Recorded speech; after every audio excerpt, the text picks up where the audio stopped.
우리 할렐루야 샬롬 하고 인사하는 시간 갖도록 합니다. 할렐루야 샬롬 샬롬 샬롬 샬롬 샬롬. 하나님 사랑합니다. 여러분 주 안에서 사랑합니다. 오늘 사사기 19장 1절에서 30절까지 우리 교독했습니다. 19장의 주요한 부분들을 잠깐 우리 한번 짚어보고 합니다. 여부수는 곧 예루살렘이라 19장 10절에 이렇게 말씀하고 있죠. 그 사람이 적과 하인과 더불어 10절에 그 사람이 다시 밤을 지내고자 하지 아니하 일어나 떠나 여부수 맞은편에 이르렀으니 여부수는 곧 예루살렘이라. 이 부분 주목해 보시기 바랍니다. 가나안 정복시대 유다 자손이 예루살렘 주민 여부수 족속을 쫓아내지 못하고 남겨둠으로 그들은 여전히 예루살렘에 거합니다. 그러나 훗날 예루살렘은 다윗에 의해 완전히 정복되어서 다윗성이라고 부르게 되죠. 그때까지도 여부수 사람들이 예루살렘에 살았다라는 이야기입니다. 기브아에 대해서 12절에 나타나고 있습니다. 여러분이 주인이 그에게 이르되 우리가 돌이켜 이스라엘 자손에게 속하지 아니한 이방 사람의 성읍으로 들어갈 것이 아니니 기브아로 나아가리라 하고 이렇게 표현하고 있죠. 베냐민 지파의 경내에 있던 한 성읍입니다. 기브아는 본장과 사사기 20장에서 베냐민에 속한 기브아로 표현되고 있죠. 에브라임 산지 구석에서 살던 레위 사람의 첩이 강간당하는 사건이 발생한 곳, 이것이 바로 기브아다. 아주 무섭죠. 오늘 내용을 보니 그 첩을 12덩이로 나눠가지고 12지파에게 보내서 원수를 갖고자 하죠. 집으로 영접하여 유숙하게 하는 자가 없었더라. 15절에 모세 율법의 하나님은 너희도 애굽 땅에서 나그네 되었나니 나그네를 사랑하여 잘 대접하라고 명령하셨는데 당시 이스라엘 백성은 이방인도 아닌 자기 형제 지파에 속한 사람을 보고도 영접하지 않습니다. 이로써 사사시대 말기에 이스라엘 백성이 하나님의 율법에서 얼마나 멀리 떠나 있는지를 우리가 알 수가 있다. 신명기 10장 18, 9절에 고아와 과부를 위하여 정의를 행하시고 나그네를 사랑하여 그에게 떡과 옷을 주시다니 너희는 나그네를 사랑하라. 전에 너희도 애굽 땅에서 나그네 되었습니다. 예수님도 그러셨죠. 고아와 과부를 불쌍히 여기라. 우리가 그와 관계하리라. 22절 말씀. 그 내용을 아시겠죠? 기브아 성읍에 불량배들이 노인의 집에 들어간 레위 사람과 남색하려는 남자끼리 그 어떤 그 음탕한 짓을 하려는 거죠. 이런 일은 과거 불과 유황에 멸망당한 소돔과 고모라 성에서 일어났던 일, 그래서 불과 유황으로 멸망을 당하죠. 창세기 19장 5절에도 롯을 부르고 그에게 이르되 오늘 밤에 내게 온 사람들이 어디 있느냐 이끌어내라. 우리가 그들을 상관하리라. 해도 같은 남색을 얘기하고 있습니다. 하나님은 남색하는 것 엄격히 급하셨죠. 요즘에 뭐 동성애, 뭐 동성 결혼 뭐 이런 게 있지만 하나님께서는 엄격하게 금하셨습니다. 레위기 18장 22절에 여자와 동침한 같이 남자와 동침하지 말라. 이는 가증한 일이니라. 20장 13절에 레위기 누구든지 여인과 동침하든 남자와 동침하면 둘 다 가증한 일을 행하면 이제 반드시 죽일지니 자기의 피가 자기에게로 돌아가리라. 이렇게 증거합니다. 육체를 더럽히는 자에 대한 심판에 대해서 고린도전서 3장 16, 7절에 그리고 6장 9절과 10절에 갈라디아서 5장 19절에서 21절에 증거하고 있습니다. 첩의 시체를 어떻게 했어요? 12덩이로 나누고 그것을 이스라엘 사방에 12지파에게 보내는 사건. 29절이죠. 오늘 본문. 이 사건은 베냐민 지파 그 외 이스라엘 전 지파 간의 동족 전쟁으로 확산이 되고 그로 인해서 결국 베냐민 지파는 거의 전멸의 위기에 놓이게 됩니다. 20장에 나중에 증거됩니다. 그래서 이스라엘 백성들의 타락상이 17장에서 21장까지 이어지는데 17장은 종교적 타락, 그리고 18장은 집단적 타락, 오늘 19장에서 21절까지는 도덕적인 타락이죠. 이 내용을 우리가 지금 보니 종교적 타락은 사사기 17장에 에브라임 지파의 미가라는 사람이 어머니 도로 굽친 후에 제사장 세우는 부분이 나타나죠. 이래서 종교적 타락. 18장에는 집단적 타락은 단지파는 블레셋의 압제로 새로운 정착지를 찾아가고 있었는데 도중에 이들은 미가의 집에 이르러서 드라빔을 탈취하고 그리고 레위인 제사장까지 데리고 가버리죠. 이에 격분한 미가가 동족을 데리고 추격했으나 단지파의 강력한 힘을 보고 돌아오고 맙니다. 한편 그 후 단지파는 이스라엘 땅을 취하여 정착하고 미가에서 탈취한 우상을 섬기기 시작하고 결국 나중에 어떻게 했어요? 흔적도 없이 없어지죠. 오늘은 도덕적인 타락입니다. 에브라임이 한 레위인이 행음하고 도망간 첩을 찾아 그 여자의 집에 가서 설득하여 돌아가던 중에 기브아에 이르러 한 노인의 집에 유숙하죠. 그때 기브아의 불량배들이 그 집에 찾아와 행패를 부리고 레위인의 첩을 강간하여 죽게 만듭니다. 이에 격분한 레위인은 첩의 시체를 12덩이를 내어 각 지파에 보내므로 베냐민 족속에 대한 징벌을 호소하는데 각 지파의 대표들은 연합군을 형성해서 베냐민 지파와 결국은 전쟁을 벌입니다. 이 전쟁에서 연합군은 베냐민 지파를 물리쳐서 대승을 거두고 베냐민 지파는 겨우 600명만이 광야로 도망가 목숨을 부지하고 내전으로 베냐민 지파의 금원을 맹세한 다른 지파들은 야베스 길르앗과의 전투에서 얻은 400명의 처녀를 베냐민 사람들에게 주고 여호와의 절기에 춤추러 나오는 실로의 여자들도 아내로 삼게 해주므로 베냐민 지파가 멸족하지 않도록 멸족에 이르르니까 또 그 같은 지파이니까 멸족하면 안 된다서 이런 일들을 나타냅니다. 오늘 19장 전체 잠깐 살펴봅니다. 당시에 왕이 없던 사사시대에 발생한 타락하고 부패했던 사회 범죄의 사례를 보여주고 있죠. 에브라임 산지에 한 레위 사람이 있었다로 시작이 됩니다. 그런데 여기 1절에 보니까 이스라엘에 왕이 없을 그때, 이 왕이 없다라는 그 뜻이 하나님을 섬기지 않았다라는 뜻으로도 해석이 된다고 제가 말씀을 드렸습니다. 그 사람에게는 첩이 있었어요. 근데 레위인이 첩이 있어서는 안 되겠죠? 레위인은 누군데? 제사장의 직분을 받는 사람이 첩을 데리고 행음을 하고 또 본가로 도망을 쳤어요. 이 첩이. 그래서 레위 사람은 넉 달이 지난 후에 첩을 데려오기 위해서 처가로 향하죠. 여기 본문에 레위인이 처가로 가서부터 다시 자기 집으로 돌아온 도중에 기브아에서 어떤 그 비류들에게 당한 봉변의 전말을 소상하게 기술하고 있습니다. 우리 이 본문을 통해서 당시 이스라엘 사회가 얼마나 타락했는지, 그죠? 뿐만 아니라 본문은 유사한 성적 범죄가 만연한 이 시대를 사는 현대의 성도들에게도 경종을 울려주고 있다는 것. 첩을 아내로 둔 레위 사람이 등장을 하죠. 에브라임 산지에 살고 있는 레위 사람, 원래 레위 사람은 12지파 가운데서도 하나님으로부터 특별한 은총을 입은 사람인데, 레위인들 가운데 제사장으로서 하나님의 성막에서 수종드는 자들도 있고, 또한 이스라엘 전역에 흩어져 살면서 이스라엘 백성들의 신앙생활과 교육을 지도하는 책임을 맡은 레위인도 있었다니까는 제사장도 있고, 그리고 또 가르치는 책임을 맡은 그러한 레위인도 있었다. 이스라엘의 지도계층 인생이에요. 그래서 레위인이나 제사장들의 혼인은 특별히 중요시되어 있었고, 그들은 처녀와 혼인해야만 했습니다. 그런데 이 레위는 첩을 데리고 살았어요. 지도층 인사로서는 도무지 범해서는 안 될 죄악을 저지르고 살고 있었다. 그렇기 때문에 당시 사회의 타락상은 설명할 필요도 없을 정도로 엄청난 타락을 하고 있었다. 지도자가 된 자들은 남을 가르치고 교훈하기 전에 먼저 자기 자신을 살피고 자기 가정이 다스림의 모본이 되어야 합니다. 지도자의 본분에 대해서 디모데전서 3장 2절에 그러므로 감독은 책망할 것이 없으며 한 아내의 남편이 되며 절제하며 신중하며 단정하며 나그네를 대접하며 가르치기를 잘해라.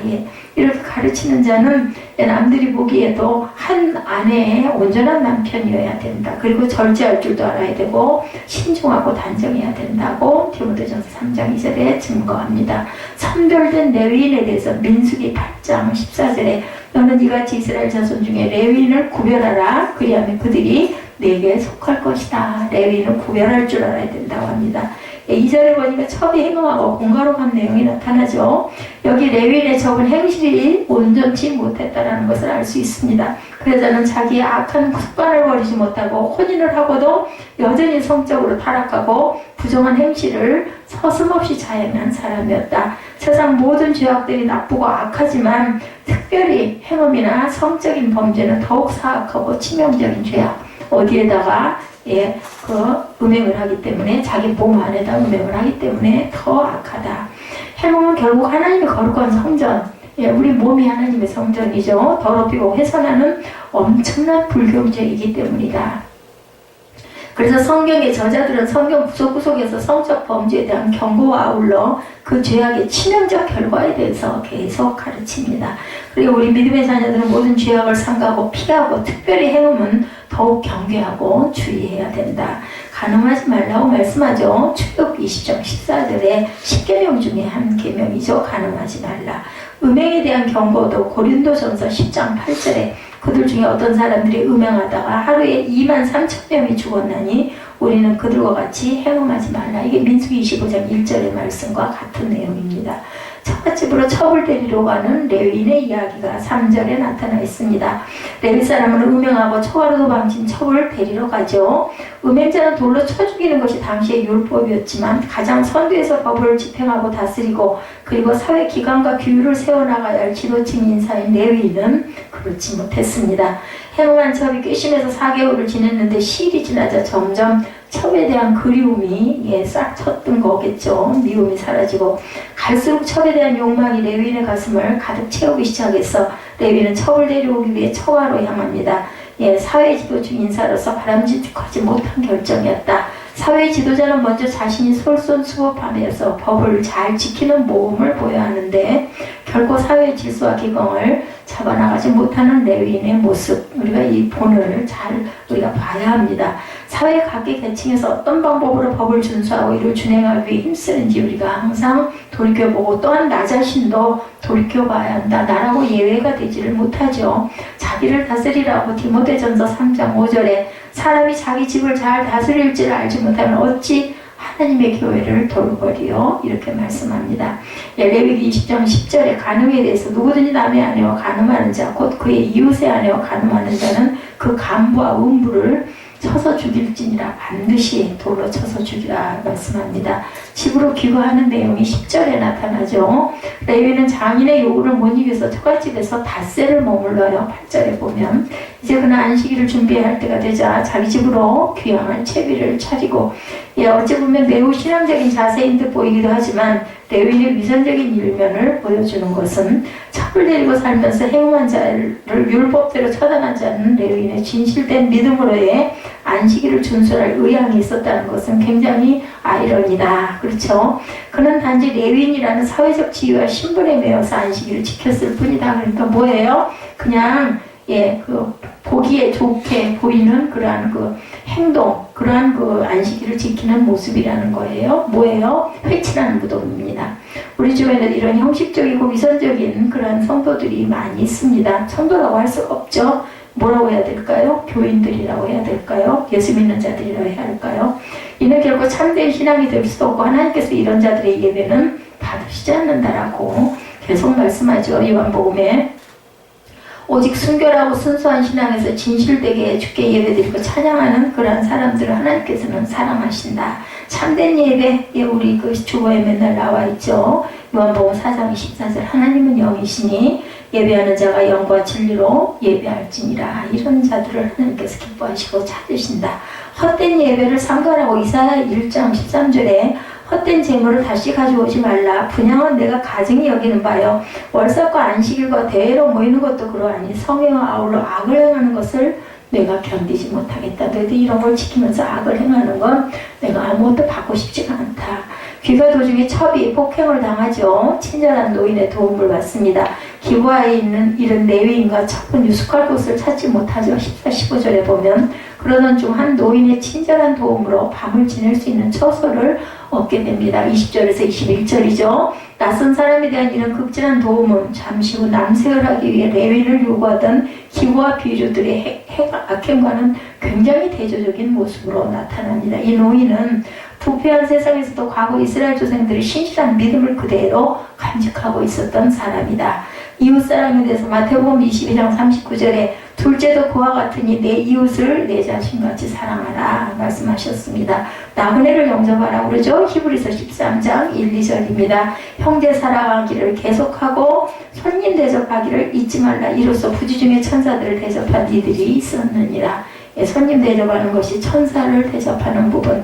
아브라함의 그 조카 롯도 대접을 하는 내용이 나타납니다. 그리고 아브라함도 마찬가지로 이렇게 천사인 줄 모르고 나그네를 대접합니다. 결국 이삭을 얻게 되죠. 비류들의 첩을 윤관한 내용이 25절에 나타나 있죠. 기부와 비류들은 레위인의 첩을 밤새도록 윤관했다. 레위인이 자기의 목숨을 건지기 위해서 첩을 내줬습니다. 그래서 첩은 새벽녘에 이르러 결국 그 집 문지방에 와가지고 엎드려져 죽고 말죠. 레위인의 비정함이 어떻게 보면 정말 비겁하다라는 생각이 드는데, 첩이 그 시절에 그렇게 대단한 사람으로 여기기나 했겠습니까? 저는 그렇게 생각이 듭니다. 자기 목숨을 건지기 위해서, 첩도 사실은 자기 아내일 수 있는데, 이런 비정한 자들, 또한 우리 가운데도 이런 사람들은 얼마든지 있다라는 것, 악한 인간의 본성에 대한 것이 나타나죠. 우리는 이웃을 위해서 자기 목숨을 내어주는 자들이 되도록 노력할 줄 알아야 되겠다. 어려운 얘기긴 합니다. 대속주의심 주님에 대해서 빌립보서 2장 8절이죠. 사람의 모양으로 나타나서 자기를 낮추시고 죽기까지 복종하셨으니 십자가의 죽음이라. 이런 죽음, 이웃을 위해서 내 목숨을 아끼지 않고 내놓을 줄 아는 그런 믿음과 그런 헌신의 마음을 가져야 되겠다. 이웃을 위해서 목숨을 버리는 복, 요한복음 15장 13절에 사람이 친구를 위하여 자기 목숨을 버리면 이보다 더 큰 사랑이 없다. 그리고 14절에 보니 너희는 내가 명하는 대로 행하면 곧 나의 친구라. 이렇게 예수님께서 말씀하시죠. 그래서 19장은 레위인은 첩의 억울한 죽음을 호소하기 위해 그 시체를 12조각으로 잘라서 12지파에게 보내죠. 그리고 기부와 비리의 응징을 호소합니다. 첩의 죽음이 자기 때문임을 알고 회개도 부족한데 전혀 자기 잘못은 뉘우치지 않고 오히려 시체를 12조각을 내는 아주 잔혹함을 아주 서슴지 않고 드러냅니다. 우리 성도들은 잘못을 저질렀을 때 이를 뉘우치고 회개하는 그런 신앙을 지녀야 되겠다. 사사기의 참 내용은 이스라엘이 하나님을 왕으로 인정하지 않고 자기들이 왕이 돼서 자기 멋대로 살아서 그 다음에 어떻게 되었느냐 하는 내용이 나타난 내용들입니다. 전부 다. 오늘 본문도 이스라엘이 왕이 없었다는 내용으로 시작이 되죠. 이스라엘이 왕이 없어서 백성들이 자기 멋대로 살았는지 자기 멋대로 살아서 나타난 모습 중에 하나가 이런 것이다. 예문이 나온 겁니다. 1절에 이렇게 얘기하고 있죠. 에브라임 산지 구석에 우한 어떤 레위 사람이 유다 베들레헴에 첩을 취하였더니 레위는 이런 세속적인 직업에 종사하는 사람이 아니라 성전을 섬기는 사람인데도 첩이 있었다. 아이러니죠. 그것도 자기는 에브라임에 살면서 멀리 베들레헴까지 가서 첩을 취해옵니다. 요즘 말로 말하면 타지에까지 엽색 행각을 다니는 그러한 사람이다. 그렇다고 해서 정말 한심한 레위인이구나 하고 단정 지을 일도 아닌 것이, 남들보다 신앙적으로 앞서야 할 레위인이 이 정도였으면 다른 이스라엘 사람들은 과연 어떠했을까? 제가 지난 시간인가요? 교회 목사가 뭘 잘못하면 목사가 저런데 그 교회 성도들은 어떨까요? 이런 식으로 얘기하는 그런 비유도 되죠. 이제부터 기록될 얘기는 어떤 한심한 레위인에 대한 내용이 아니라 레위인으로 대표되는 당시 이스라엘의 내용이다라는 것을 우리가 보고 가야 합니다. 그 첩이 해금하고 남편을 따라 유다 베들레헴 그 아비의 집에 들어가서 넉 달을 보냅니다. 2절에 레위인이 첩을 취하는 것도 볼성사라운데 그 첩이 또한 바람을 피웠죠. 본차가 바람이 난 것도 이상한데 첩이 바람난 것은 더욱더 이해가 안 되는 부분입니다. 어쨌든 바람난 첩이 자기 친정에 가서 살았는데 레위인이 자신을 수종되는 하인과 함께 첩을 또한 데리러 갑니다. 그리고 그 사람 첩과 하인으로 더불어 일어나 떠나고자 하며 첩의 아버지가 계속해서 만류를 하죠. 유숙학으로 가라. 더욱더 술 더 마시고 가라. 한밤 더 자고 가라. 그래서 닷새를 더 거기서 유했다라고 나타나 있습니다. 여호수 곧 예루살렘이라는 곳에 안장지은 나귀 둘과 첩이 그와 함께 하였더라. 이렇게 나타나 있습니다. 9절 10절에 레위인이 첩을 데려가려 하자 그 첩의 아버지가 계속 레위인에게 묻고 가라고 강권을 하죠. 하루만 함께 닷새를 보냅니다. 하루만 더 있다 가라고 붙잡는 손길을 뿌리치고 길을 가는데 여부수 인근에 이르러죠. 여부수는 우리에게 예루살렘이라는 이름으로 알려진 곳이라는 것, 여부수와 예루살렘은 같은 지명이라는 것을 우리가 알고 가야 합니다. 그때까지만 해도 여부수는 이방 족속의 땅이었습니다. 그들이 여부수에 가까웠을 때 해가 지려 하자 종이 주인에게 이르되 우리가 돌이켜 여부수 사람의 성읍에 들어가 유숙하자고 얘기하니까 주인이 그에게 이르되 우리가 돌이켜 이스라엘 자손에게 속하지 아니하는 외인의 성읍으로 돌아갈 것이 아니니 기부하러 나아가리라. 이렇게 얘기를 합니다. 여기서 묵었으면 그런 일이 없을 수도 있었을 텐데 에브라임으로 돌아가는 도중에 날이 어두워지자 하인이 여부수 사람의 성읍에 가서 유하자고 하는데 레위는 동의하지 않죠. 비록 나그네지만 자기들은 하나님의 선민인데 더러운 이방 땅에서 묵을 수가 없다는 거였죠. 몸은 고달플지라도 기부하까지 가자. 이 레위는 종교적인 자존심이 있는 사람임을 우리가 알겠다. 까마귀가 노는 것을 어떻게 병로가 할 수 있느냐. 근데 그만 그곳에서 갖은 행패를 다 당한 거죠. 그러다가는 청파에 씻은 듯 자기 몸을 더럽힐 뿐이라고 생각을 합니다. 자기는 할례도 없고 율법도 없는 이방 족속과는 차원이 다르고 격이 다르다, 이런 그 자존심을 가진 사람, 서민이라는 것이 나타난다. 기부하에 가서 유숙하려고 그리로 돌이켜 들어가 성읍거리에 앉았으나 그를 집으로 영접하여 유숙해 하는 자가 없었다. 19절에 기부하까지 가는데 아무도 영접하는 사람이 없습니다.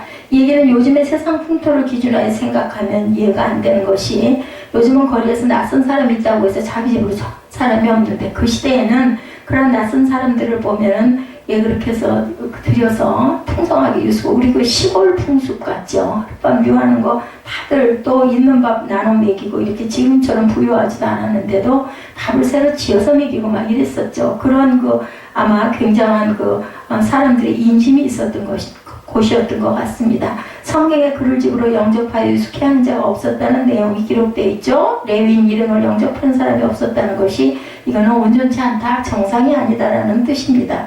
우리나라 조선시대까지만 해도 길을 가다 날이 저물면 아무 집이나 문을 두드려서 하룻밤 유숙을 청하기도 했었죠. 이리 오너라, 지나가던 과객인데 하룻밤 유숙하자고 청한다 여자라, 이런 얘기들은 우리 옛날 영화 보면 많이 나옵니다. 근데 이스라엘은 손님 접대에 대한 우리나라와 비교가 되지 않을 정도로 이렇게 접대를 했던 부분이 성경에도 주로 나타나죠.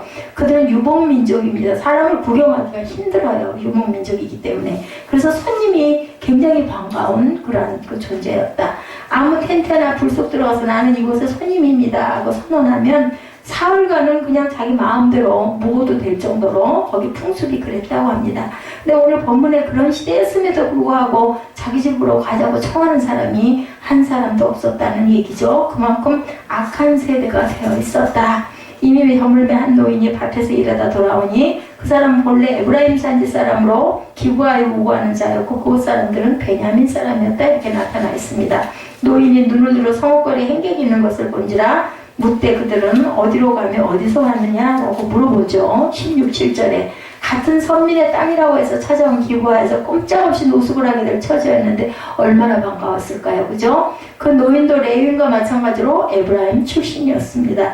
그들 일행이 노인의 집으로 갔는데 거기서 이런 괴상한 일이 벌어진 거죠. 우리가 성경 읽어본 대로 그들의 마음을 즐겁게 할 때 성읍의 비주들이 그 집을 에워싸고 문을 두들기고 집주인 노인에게 내 집에 들어온 사람을 끌어내라, 우리가 그를 상관하리라. 22절입니다. 이야기는 어디서 많이 듣던 이야기, 소돔 고모라에서 이런 일들이 있었죠. 하나님께서 소돔과 고모라를 멸망시키기 직전에 그 성의 상황도 똑같은 이런 형태였었습니다. 하다못해 어떤 집에 강도가 들어도 다른 사람들이 이목을 피해서 몰로 들어가는 법인데, 강도짓을 하러 들어가면서 빨리 문 열라고 대문을 걷어차는 법은 사실은 없는데 본문에는 그렇게 하고 있죠. 강간, 그것도 그냥 강간이 아니라 동성애 간의 강간이라는 극악한 행위를 주막집 문을 두드려 술을 청하는 것처럼 당당하게 요구하고 있습니다. 하나님의 진노로 멸망할 수밖에 없었던 이방 도시에서 있었던 일과 동일한 이 하나님의 백성들이 모여 사는 곳에서도 단어 하나 틀리지 않고 그대로 나타나고 있었다는 것을 우리가 알 수가 있고, 소돔과 고모라가 바로 그래서 망했어요. 불태웠죠. 그리고 소돔과 고모라를 망하게 했던 죄악된 모습이 이스라엘한테도 그대로 지금 나타나고 있다. 결국 이스라엘도 망한다라는 뜻을 갖고 있습니다. 이스라엘이 가나안에 입성할 때도 같은 일이 있었죠. 이스라엘이 가나안 원주민을 진멸하는 과정을 통해서 얻어야 했던 교훈은, 하나님 없이 살아가는 사람들의 삶의 원칙은 하나님께서 이 정도로 싫어하시고 타락하는구나 하는 것을 우리가 깨달아야 된다. 하나님을 외면하고 살아가면 죽을 수밖에 없다는 것을 우리가 여기서 교훈으로 알려주고 있다는 것. 사람들이 하나님 없이 살아서 멸망받을 수밖에 없었다면 자기들도 가나안 사람들이 살아가는 모습을 본받아 살아가면 결국은 죽을 수밖에 없다는 사실을 우리가 깨달아야 된다. 그런데 이스라엘은 그 사실을 몰랐다라는 거죠.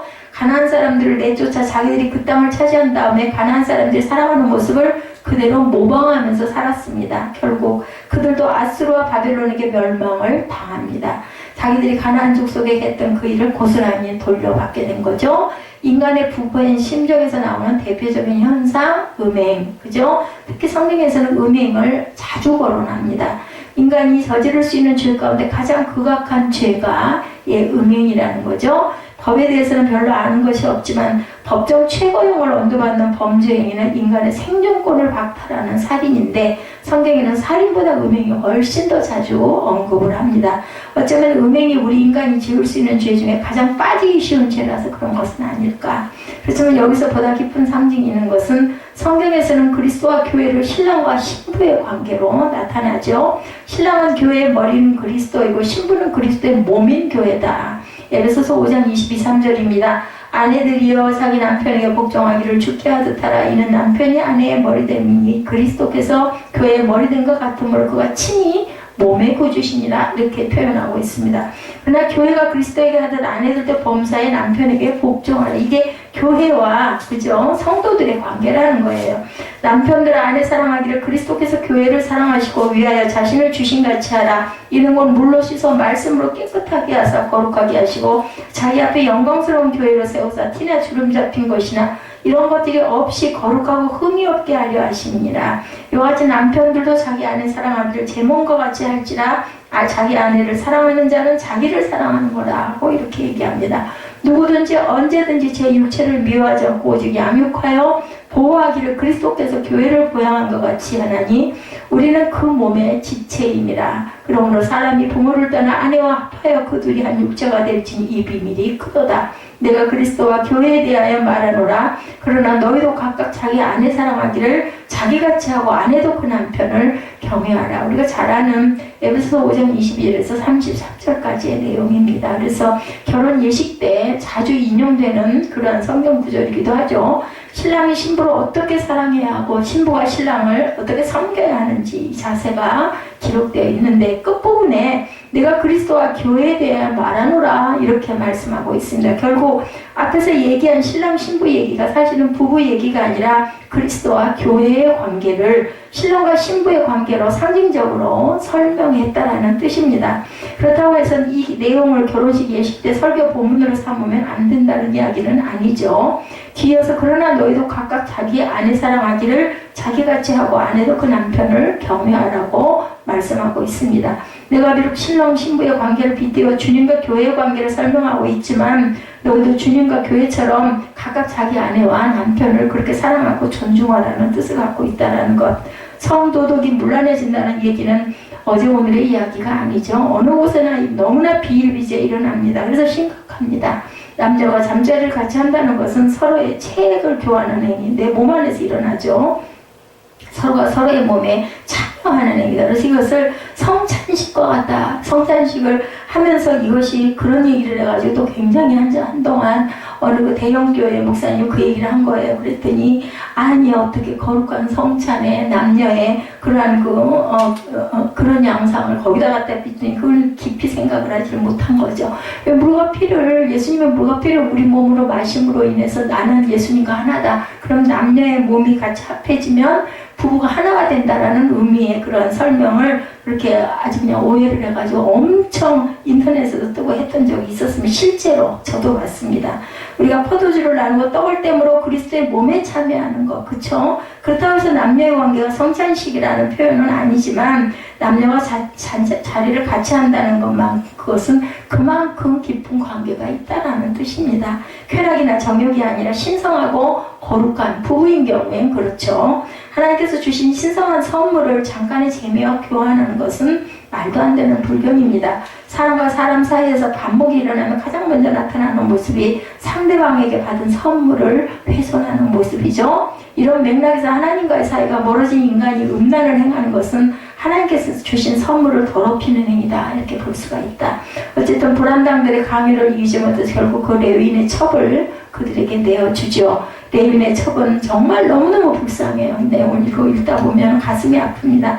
밤새도록 그죠? 그들에게 시달리고 결국은 오죽이나 했으면 진 문턱에 와가지고 그 더 이상 기진해서 일어날 힘이 없고 온 몸이 만신탕이가 돼서 쓰러져서 결국은 죽죠.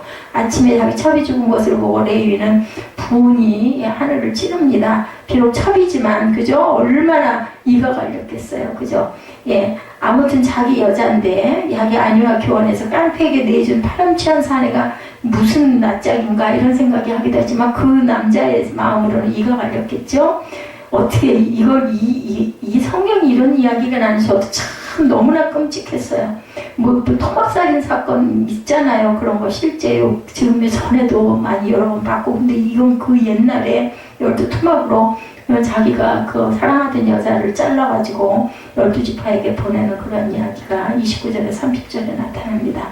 자기 첩이 죽은 사실을 놓고 이런 일이 어떻게 있을 수 있느냐 하고 보낸다 하지만 이건 너무나 잔인한 모습입니다.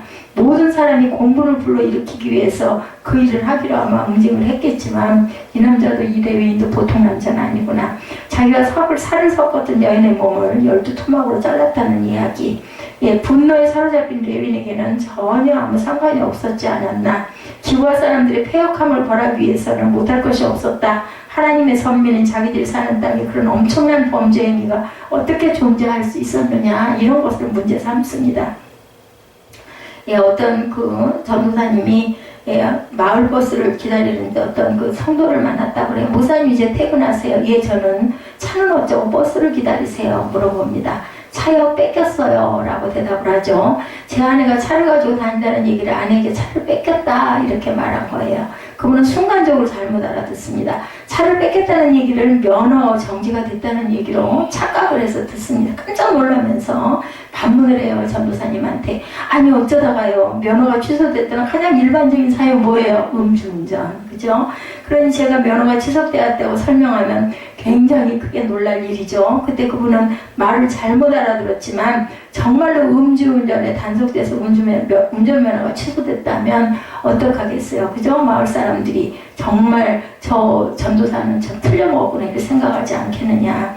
제 앞에 차까지는 단속을 안 했는데 마침 제 차부터 단속을 하는 바람에 면허가 취소되었다 이렇게 생각을 했을 때 그 사실에 대해서 어떤 태도를 보였을까. 정말 재수가 없지 이렇게 생각할까. 방금 전까지 단속을 안 하다가 하필이면 내가 지나갈 때 단속을 했어요. 대체 무슨 경우에 하고 만나는 사람마다 투덜거리겠느냐라는 겁니다. 지금 오늘 본문을 가지고 제가 비유를 해서 말씀을 드립니다. 음주운전을 하다가 목회자가 적발되었으면 입이 10개라도 할 말이 없어야 되는데 이 레위인은 어떻게 했어요? 온 사방에다가 공개를 한 거예요. 그 얘기와 어떻게 하면 뭐 음주운전은 될 것도 아니지 않을까. 그죠? 이런 생각이 듭니다. 근데 이런 사람들이 현대 시대에 너무너무 많다라는 거예요. 제가 병원에서도 참 이상한 현상이다라고 아직 정확하진 않지만 하여튼 그런 모습이 아무렇지도 않게 자기 남편이 있는데도 남편이 낮 시간에 아기 데리고 와가지고 실컷 애기 이유식 먹이고 둘이 떠들다가 왔는데 또 저녁 때는 또 다른 남자가 와가지고 낄낄거리고 얘기하고 밥 나눠 먹고 저 사람들은 뭘까. 집안 식구가 아니더라고요. 보니까. 온전치 못한 모습이 이제는 아무렇지도 않게 일어나는구나 라는 생각이 들었어요. 자, 음주 단속에 걸렸다는 사실을 억울하다고 푸념하는 목사가 있겠는가? 그게 온전하겠는가? 이런 얘기예요. 어떤 목사가 율락가에 갔다 오다가 강도를 만나서 지갑을 뺏겼대요. 그러면 어떻게 해야 될까?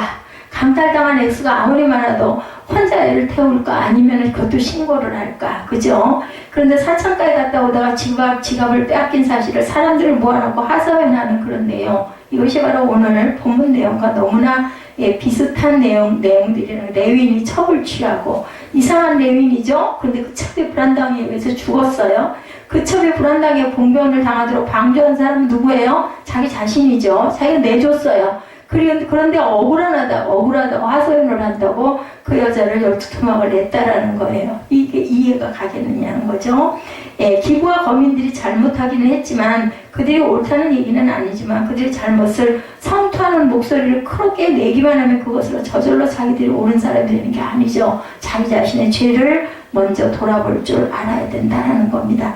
누가 보기에도 자기들은 하나님의 백성답게 살고 있는 정상적인 사람인데 기브아 사람들이 천인 공로할 잘못을 저질렀다라고 생각을 한다면 이거 엄청난 큰 잘못이다. 우리들이 뭔가를 잘못했을 땐 내 잘못은 안 보이고 남의 잘못한 것만 갖고 지적질하는 것과 똑같다는 거죠.